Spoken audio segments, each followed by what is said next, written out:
Pada penelitian ini, kami mengusung topik tentang Local Biodiversity Conservation di wilayah IKN dan juga area penyangganya.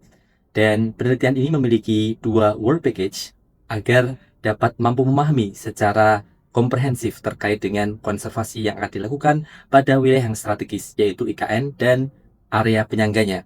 Yang pertama adalah work package terkait dengan High Conservation Value Area, di mana ada identifikasi yang dilakukan untuk nantinya merumuskan langkah strategis ke depan, agar pembangunan itu tetap berkelanjutan dengan mengusung konsep Forest City dan Smart City. Yang kedua adalah penelitian terkait dengan genetic mapping dari rempah.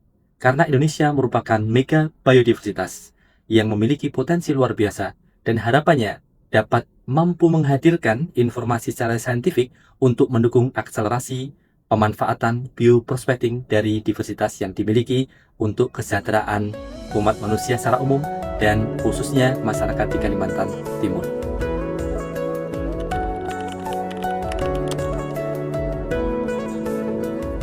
Jadi intinya inventarisasi untuk high conservation value area ini adalah kita berusaha membuat pemetaan area-area mana yang memiliki nilai konservasi tinggi dengan 6 kriteria. Yang pertama, keanekaragaman spesies, kemudian yang kedua adalah karakteristik landscape atau bentang lahan, yang ketiga adalah habitat krusial untuk spesies-spesies tertentu, yaitu endemik, langka, terancam. Kemudian yang keempat adalah pada tahapan fungsi ekosistem, yang kelima nilai sosial budaya, dan yang keenam adalah nilai kultural secara lokal.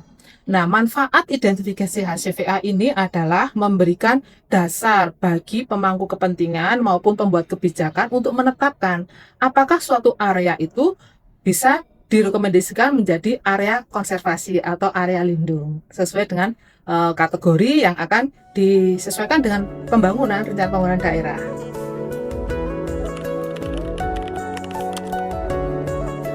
Bukan dulu semua pihak yang bisa memberikan informasi tentang rempah di lokasi kajian. Berdasarkan itu kemudian kami mengunjungi beberapa tempat yang kami asumsikan representatif untuk mendapatkan sampel semacam pasar tradisional. Kemudian juga kami mencoba langsung ke para pengepul. Juga karena pada diskusi itu ada semacam perluasan tentang makna dari rempah, sehingga kami juga mengunjungi tempat-tempat di mana rempah itu dimanfaatkan tidak hanya untuk hal yang terkait dengan makanan, tetapi juga untuk masalah kesehatan. Pada tahun pertama ini, kami survei lapangan dan menggunakan data sekunder yang kemudian kami jadikan untuk bahan pembuatan model. Jadi dari model itu bisa dilihat bagaimana dinamika alih fungsi lahan dan juga kaitannya dengan apakah ada perubahan fungsi ekosistem. Nah, dari hasil pemodelan itu, di tahun kedua kami akan merancang strategi konservasi yang melibatkan masyarakat. Jadi nanti membentuk working group masyarakat yang akan melaksanakan model yang kami susun.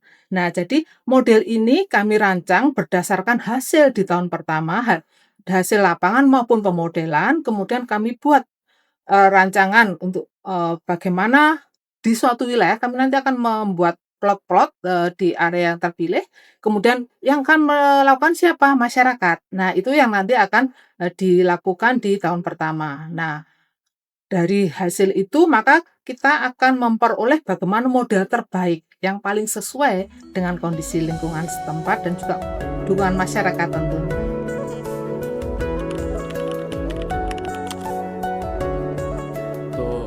Spesimen yang sudah kami awetkan, kami simpan, itu kita asumsikan sebagai sumber plasma nutfah.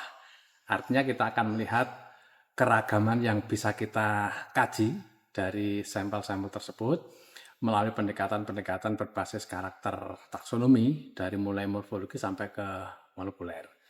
Memang penelitian ini mungkin agak panjang, tetapi nanti kami akan mengarah kepada beberapa rempah unggulan. Ketika kita sudah mendapatkan itu, kita nanti akan runut berdasarkan kajian sejarah filogenetik biogeografinya, sehingga kita bisa dapat memastikan sumber asal-usul rempah dari Indonesia itu dan persebarannya di seluruh dunia. Demikian penelitian ini kami laksanakan. Semoga di tahun pertama ini mampu menjadi stepping stone untuk penelitian di tahun yang kedua, yang tentunya melibatkan tidak hanya dari sisi riset saja, tapi juga terkait dengan akademik, pelibatan mahasiswa doktoral, dan juga terkait dengan pemanfaatan dan juga pengabdian kepada masyarakat. Terima kasih.